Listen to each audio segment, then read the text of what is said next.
Te-am văzut plângând aseară, călător străin. Lângă poarta cu zăvoară, te-am văzut plângând aseară. Cine te-a lăsat afară? Cine?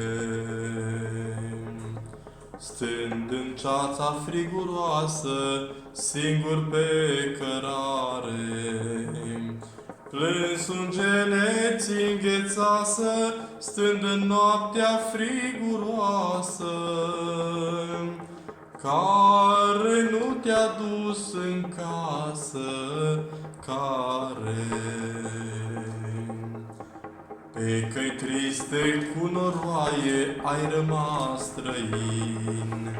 Ploaia se varsă și roaie pe căi triste cu noroaie. Cine te-a lăsat în ploaie? Cine? Cine te-a lăsat afară singur să tânjești? Care inima avară, care te-a lăsat afară și-a închis ușa cu zăvoară, tu ești. Doamne-mi recunosc păcatul și mi-e dorul sfânt.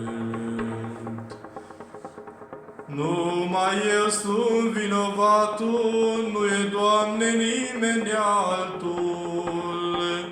Cel care a făcut păcatul, eu sunt. Dar de-acum pe veșnicie, inima-mi deplină, ți-o predau, Iisuse, ție, vino-n ea pe veșnicie. Vreau numai a ta să fie, vino. Doamne ajută, dragii mei, bucurie și pace la toată lumea. Au trecut ceva zile de când nu v-am mai spus un gând și m-am gândit că ar fi frumos să vă zic ce am făcut eu în zilele acestea în care am tăcut.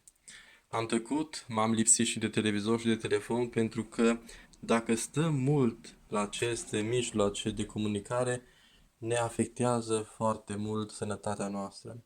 De aceea m-am îndepărtat de ele și am încercat să mă duc către Dumnezeu, către natura pe care El a făcut-o cu mare dragoste, ca noi să o stăpânim și să o îngrijim.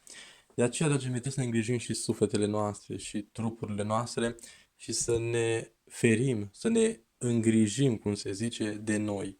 Și ne îngrijim de noi nu doar prin mâncare și prin tot ceea ce ne trebuie pentru viață, ci ne îngrijim de noi și atunci când ne ferim de toate știrile și de toate elementele negative care ne pot afecta pe noi emoțional. De aceea, fiți tare, dragii mei, fiți tare, să le închidem o perioadă, să ne încărcăm prin rugăciune, prin lucrul nostru pe acasă, prin grădină, fiecare ce posibilități are, și să ne încărcăm cu Dumnezeu. Pentru că atunci, când ești încărcat cu Dumnezeu, prin rugăciune, prin fapte bune, prin dragostea aceasta pe care o împrăștiem în casele noastre la fiecare, la copii, la soții, la bunic, la bunică, fiecare ce avem în casele noastre, dragostea aceasta trebuie să fie mai puternică în aceste zile în care cu toții suntem temători, ne temem de ceva.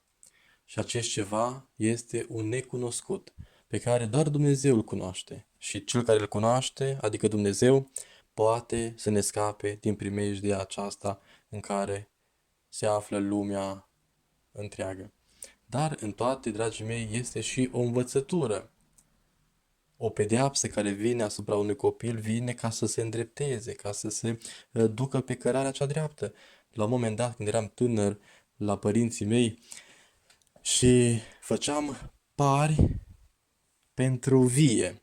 La noi, la fiecare butuc de vie, se pune un par de lemn, un țăruș, cum se zice. Și era lemn de alțar, care este foarte fibros așa și nu-i drept. Și tot timpul când îl despicam bușteanul de lemn, trebuia să punem securea sau icurile după cum mergea fibra lemnului și era câte un țăruș mai strâmb. Dar a venit un bătrân, un vecin și a zis, uitați, puneți voi securea și țărușul pe unde veți și chiar dacă se taie un pic fibra lemnului, dar el va ieși drept. Așa este și acum, dragii mei. Chiar dacă nu ne convine și cursul vieții merge cumva haotic, merge spre o groază, spre o panică, trebuie să punem noi prin rugăciune securea stop gândurilor noastre și să nu ne mai magazinăm cu lucruri rele ca să mergem și noi spre direcția aceea greșită și spre panică care este lumea de astăzi. Și atunci vom merge pe calea cea dreaptă, adică cu Dumnezeu. Dragii mei, bucurie multă, sănătate, grijă de dumneavoastră și să ne vedem cu bine. Doamne, ajută!